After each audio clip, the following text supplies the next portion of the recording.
जो 2019 5 अगस्त 2019 से पहले था, 370 जो एक्चुअली था, 370 हिंदुस्तान के आइन का एक हिस्सा था और 370 को हटाना बीजेपी के मैनिफेस्टो का एक हिस्सा था। तो ये देश के कानून को, देश के आइन को अपने मैनिफेस्टो के साथ रिप्लेस कर रहे हैं और उसके बाद ये हॉलो क्लेम्स कर रहे हैं कि हमने ये किया वो किया, देश को, जम्मू कश्मीर को इंटीग्रेट किया। जम्मू कश्मीर इंटीग्रेटेड था 1947 से देश के साथ। यहाँ पे कौन सी पाबंदियाँ थी किसी के आने जाने पे? हाँ, हमें अपनी ज़मीनें और यहाँ के लोगों के लिए, यहाँ के बच्चों के लिए जो नौकरियाँ होती थी वो सिक्योर थी यहाँ के लोगों के लिए। 15 अगस्त के प्रोग्राम में होते थे, 26 जनवरी का प्रोग्राम होता था, झंडा लहराया जाता था, हम भी उसमें पार्टिसिपेट करते थे। कब नहीं किया है? हमेशा ही करते आ रहे हैं। और तब किया है जब ये लोग कहीं थे भी नहीं। ये लोग उन दिनों सिर्फ वो चड्डी पहन के चलते थे। इनने तो झंडा तब उठाया है, तिरंगा तब उठाया जब इनने पैंट्स पहनना शुरू किया है, वो भी 2014-15 के बाद। एक प्रोजेक्ट बता दे, 3 साल की बात नहीं कर रहा हूँ मैं 2014-15 से बात कर रहा हूँ, जब से बीजेपी की सरकार, मोदी जी की सरकार आई है। मैं तब से बात कर रहा हूँ कि ये कोई एक प्रोजेक्ट ऐसा बता दे जम्मू कश्मीर में जिसका इन्होंने फाउंडेशन स्टोन डाला हो और उसके बाद कंप्लीशन के बाद रिबन काटा हो। आदाब, स्ट्रेट लाइन में आप सभी लोगों का बहुत बहुत स्वागत है। 5 अगस्त 2019 के बाद आज 5 अगस्त 2022 है, लगभग 3 साल जो है बीत चुके हैं। क्या कुछ बदलाव जम्मू कश्मीर में आया है? बातचीत करने के लिए हमारे साथ जुड़े हैं शादाब सरवर्दी, जो कि जोनल वाइस प्रेसिडेंट हैं नेशनल कॉन्फ्रेंस के। तो इनसे जानने की कोशिश करेंगे आखिर क्या कुछ बदलाव इन 3 सालों में आया है। शादाब जी, सबसे पहले स्वागत है आपका स्ट्रेट लाइन में। बहुत बहुत शुक्रिया आपका। तो सर, आपसे जानना चाहूँगा कि लगभग 3 साल जो है बीत चुके हैं, 3 साल के इस वक्फे में क्या कुछ बदलाव जो है जम्मू कश्मीर में ख़ास तौर पर आया है? देखिए, जो बीजेपी के वो क्लेम्स थे कि जम्मू कश्मीर को हम डेवलपमेंट की राह पे ले जाएंगे, बहुत फास्ट पेस डेवलपमेंट होगी, आज ये सब हमें सुनने को मिलता है, लेकिन सिर्फ वो न्यूज़ में सुनने को मिलता है, सोशल मीडिया पे सुनने को मिलता है और ऑफिशियल मीटिंग्स में सुनने को मिलता है। ऑन द ग्राउंड अगर आप देखेंगे तो जम्मू कश्मीर के हालात बद से बदतर होते जा रहे हैं। उसका सबूत ये है कि आप लोगों को जाके आप आज बाज़ार में पूछिए कि क्या हालात हैं बिजनेसेस के। और इसकी शुरुआत ही 5 अगस्त 2019 को हुई थी, जब इन्होंने ये दफ़ा 370 ख़त्म किया। उस दिन से लेके अब तक लोग संभले नहीं हैं, लोग दिन ब दिन पीछे होते जा रहे हैं और ये बार बार ये क्लेम कर रहे हैं कि हमने यहाँ के हालात ठीक किए हैं या यहाँ को डेवलपमेंट के पाथ पे ले गए हैं। ये कोई एक प्रोजेक्ट बता दे। 3 साल की बात नहीं कर रहा हूँ मैं 2014-15 से बात कर रहा हूँ, जब से बीजेपी की सरकार, मोदी जी की सरकार आई है। मैं तब से बात कर रहा हूँ कि ये कोई एक प्रोजेक्ट ऐसा बता दे जम्मू कश्मीर में जिसका इन्होंने फाउंडेशन स्टोन डाला हो और उसके बाद कंप्लीशन के बाद रिबन काटा हो। एक प्रोजेक्ट नहीं है इनके पास जो दिखाने लग के लायक, जो इन्होंने यहाँ पे जम्मू कश्मीर में पिछले 8 साल में किया हो। तो सर, आपसे यहाँ पर जानना चाहूँगा, अगर बात करें सिर्फ 5 अगस्त 2019 के बाद के जम्मू कश्मीर की और 5 अगस्त 19 से पहले की जम्मू कश्मीर में क्या कुछ बदलाव आपको दिख रहा है या क्या कुछ फ़र्क, पहले क्या था और बाद में अब क्या है, इस पर थोड़ा बताएं। देखिए, जो 2019 5 अगस्त 2019 से पहले था, 370 जो एक्चुअली था, 370 हिंदुस्तान के आइन का एक हिस्सा था और 370 को हटाना बीजेपी के मैनिफेस्टो का एक हिस्सा था।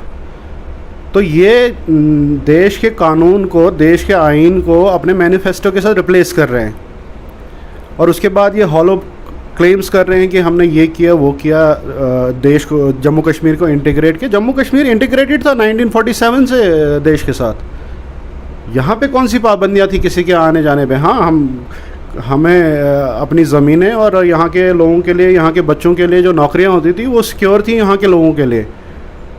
वो किसी नेशनल कॉन्फ्रेंस के लिए सिक्योर नहीं थी।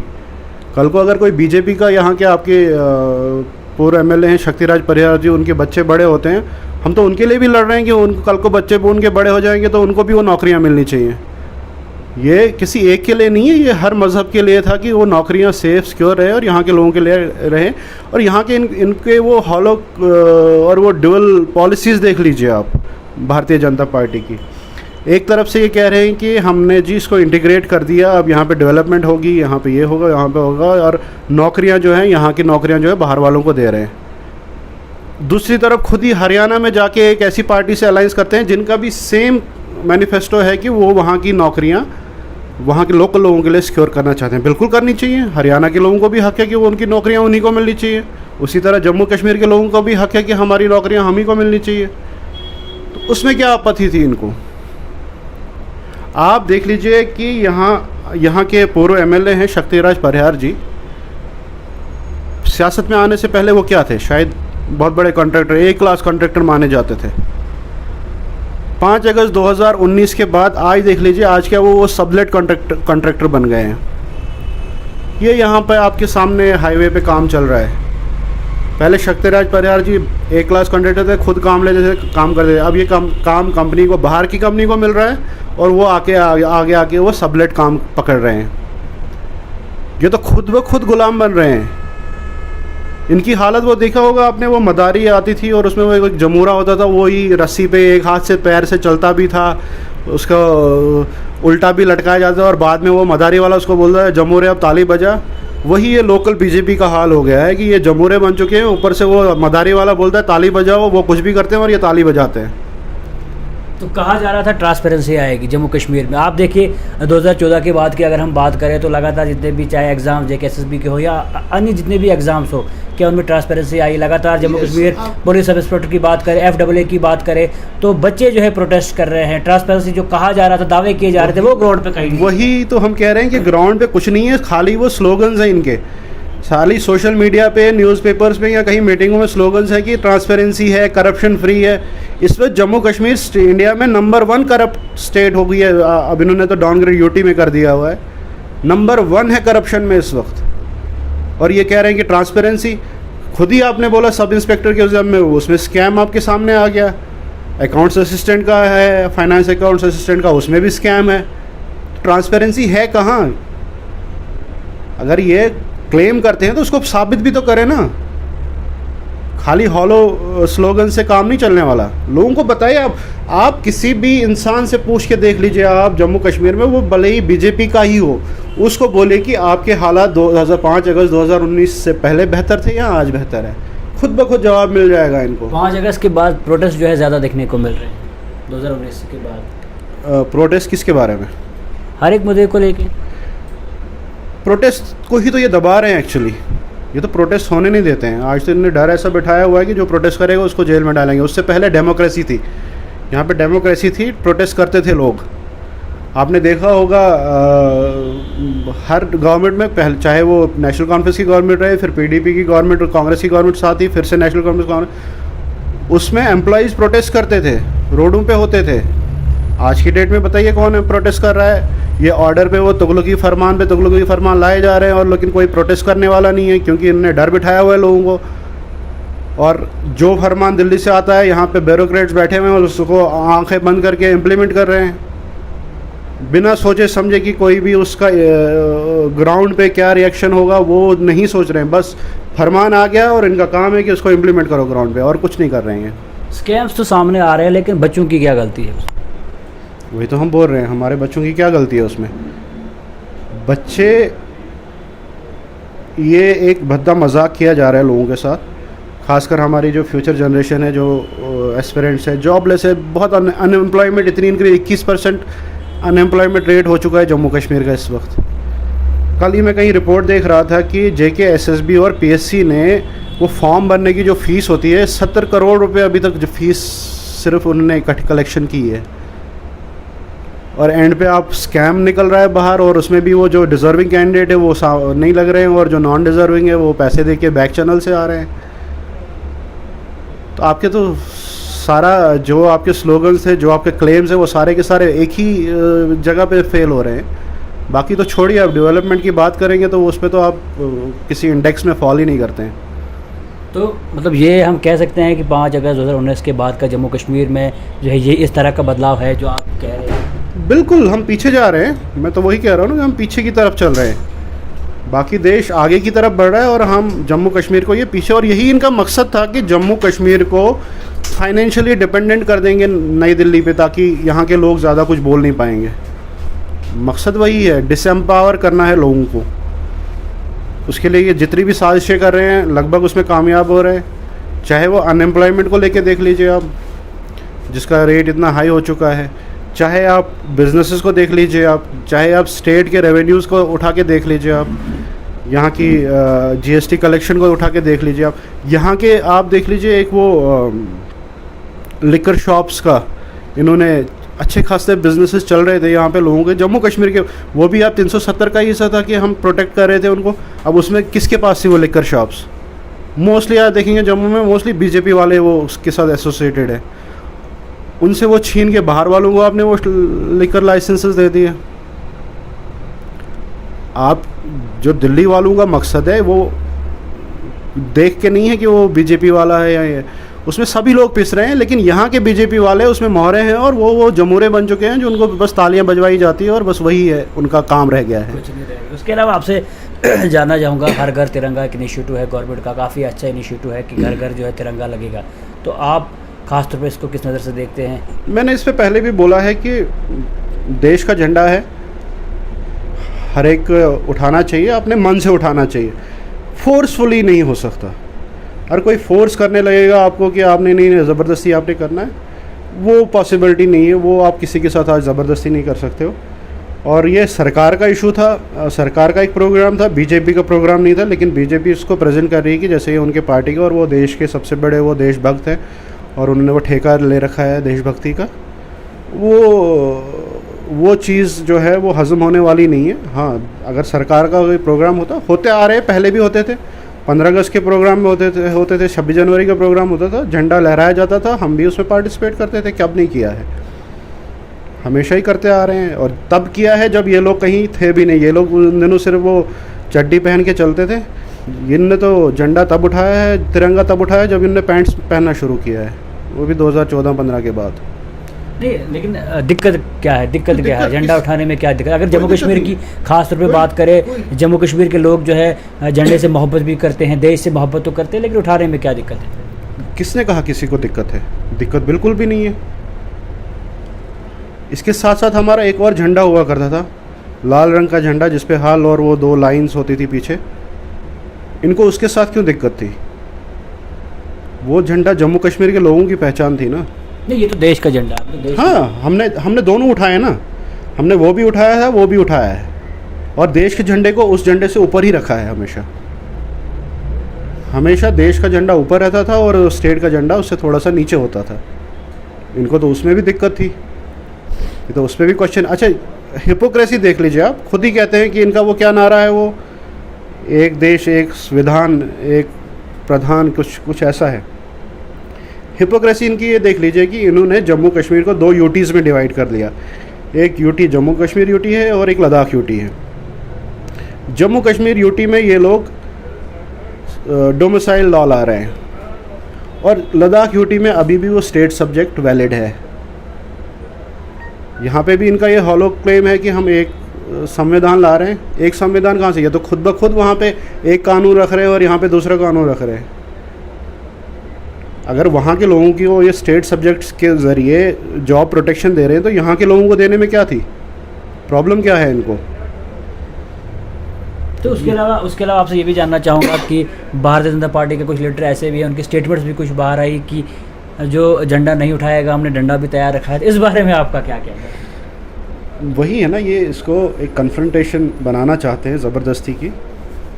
ये कौन होता है डंडा उठाने वाले? मतलब इनकी क्या औकात है?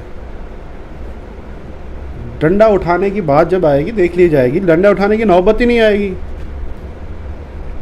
ये तो ज़बरदस्ती की कन्फ्रंटेशन कर रहे हैं, लेकिन इनको हक किसने दिया है ये बोलने के लिए कि आप ही को शायद वो इंटरव्यू नहीं, इनको एक इंटरव्यू दे रहे थे कि जी ये लोग साबित तो करें खुद को, नेशनलिज्म इनका साबित तो हो जाए। ये लोग कौन होते हैं पूछने वाले हमसे कि हम नेशनलिस्ट हैं या नहीं है? आप इनकी बैकग्राउंड तो देखिए। ये देश की आज़ादी की लड़ाई में अंग्रेज़ों के खिलाफ जो लड़ाई थी, ये अंग्रेज़ों के मुखबिर हुआ करते थे।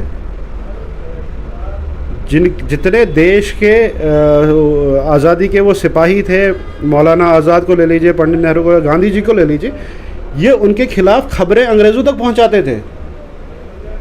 और आज ये झंडा सबको इसीलिए मजबूर करेंगे, आप भी झंडा उठा के साबित करो जी नेशनलिस्ट, क्योंकि इनको ज़रूरत है पहले साबित करने की कि हम ही नेशनलिस्ट हैं, क्योंकि इनको 2014 तक किसी ने नेशनलिस्ट माना ही नहीं है। बीच में इनकी जो पेरेंट ऑर्गेनाइजेशन आरएसएस, उसको तो टेरर ऑर्गेनाइजेशन डिक्लेयर किया गया था। अब जिन्होंने गांधी जी को मारा है वो तो टेररिस्ट ही है ना।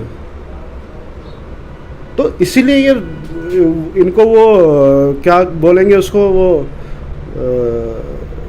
बार बार जो ये लोगों को बोला पड़ रहा है कि झंडा उठाओ और अपना हम नेशनलिस्ट हैं, हम नेशनलिस्ट हैं, हम नेशनलिस्ट हैं, क्योंकि ये नेशनलिस्ट थे नहीं।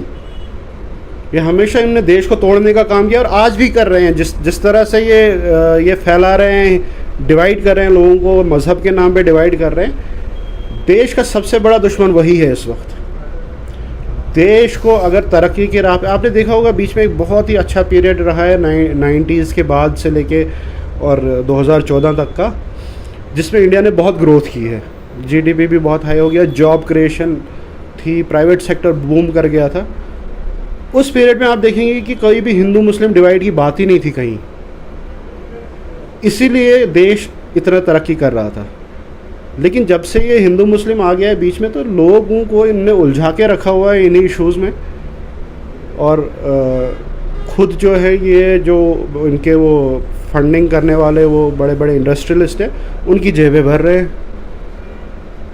और एक्चुअल मुद्दों को ये साइड पे इन्हीं, ये जो नेशनलिस्ट साबित करने की बात कर रहे हैं, कभी हिंदू मुस्लिम की बात कर रहे हैं, इससे ये लोगों की अटेंशन डाइवर्ट कर दे।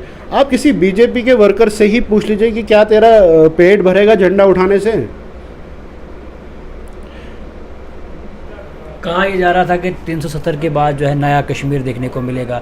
तिरंगा रैली जो कश्मीर में भी हुई और कश्मीर के लोगों ने जो है बढ़ चढ़ के हिस्सा लिया, ये ऐसा कुछ कहना है। तो इस पे आपका क्या कहना है? नया कश्मीर आप किस नज़र से देखते हैं? नया कश्मीर का जो एक नारा है, ये लेट शेख मोहम्मद अब्दुल्ला साहब का नया कश्मीर, ये तो नारा चोर भी मैं इनको बोलता हूँ कि ये नारे भी अपने नहीं बना पाए हैं आज तक। नया कश्मीर का नारा शेख अब्दुल्ला ने बहुत पहले 1947 के बाद ही लगाया था कि जो नया कश्मीर बनेगा, और उन्होंने वो बना के दिखाया था।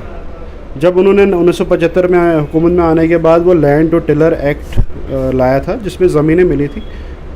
और ये जो ये 70 साल की बात कर रहे हैं, इनसे पूछ लीजिए कि जिन ज़मीनों पे इनके घर बने हुए हैं, वो ज़मीनें कहाँ से आई इनके पास। वो भी नेशनल कॉन्फ्रेंस की देन है और शेर कश्मीर शेख मोहम्मद अब्दुल्ला साहब की देन है। जिन स्कूलों में इन्होंने पढ़ा है वो भी नेशनल कॉन्फ्रेंस की देन है। जिन कॉलेजेस में ये गए वो भी नेशनल कॉन्फ्रेंस की देन है। जिन अस्पतालों में ये इलाज करवाने जाते हैं वो भी नेशनल कॉन्फ्रेंस के बने हुए हैं। इन्होंने क्या बनाया है? कौन से नए कश्मीर की बात कर रहे हैं? नए कश्मीर की बुनियाद शेर कश्मीर शेख मोहम्मद अब्दुल्ला ने तभी डाल दी थी और वही कश्मीर चलता आ रहा है।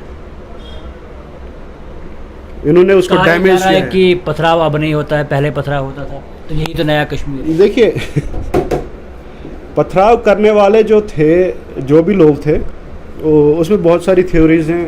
कुछ पेड होते थे, किस से पेड होते थे वो अब एजेंसीज़ को, सिक्योरिटी फोर्सेस को ज़्यादा पता है, और वो कैसे अचानक से गायब हो गए वो भी इन्हीं को पता होगा।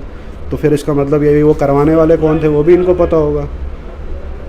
और कुछ इसको इस नज़र से भी देखते हैं कि ये एक वो लल बिफोर द स्टॉर्म होता है ना, वो भी इस वक्त कश्मीर में बातें हो रही है कि खामोशी, वो एक तूफ़ान आने से पहले खामोशी छा जाती है। वो खामोशी है, लोग देख रहे हैं इनकी, लेकिन वो अगर इन्होंने इतना दबाया लोगों को तो वो स्टॉर्म, वो जो तूफ़ान जो है वो आएगा। जो 50 पार का दावा इस बार भाजपा का है, ये पिछली बार भी कह रहे थे 44 पार।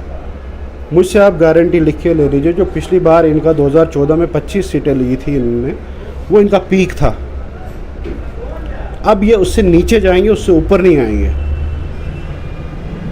44 में से उसमें लद्दाख की सीटें निकल गई हैं।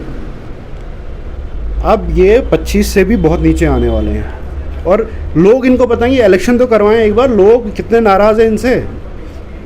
खासकर जम्मू के डिवीज़न के लोग, खासकर जम्मू में बिज़नेस तबका मैक्सिमम है, खासकर बिज़नेस कम्युनिटी इनसे कितनी नाराज़ है, वो जब एक बार इलेक्शन हो जाएगा इनको पता लग जाएगा। तो उसके अलावा आखिर में फिर से वही बात जानना चाहूँगा कि 300 ये 5 अगस्त 2019 के बाद और अभी 5 अगस्त 2022 चल रहा है, तो आखिर में क्या कुछ इस सब को लेके आप कहना चाहेंगे?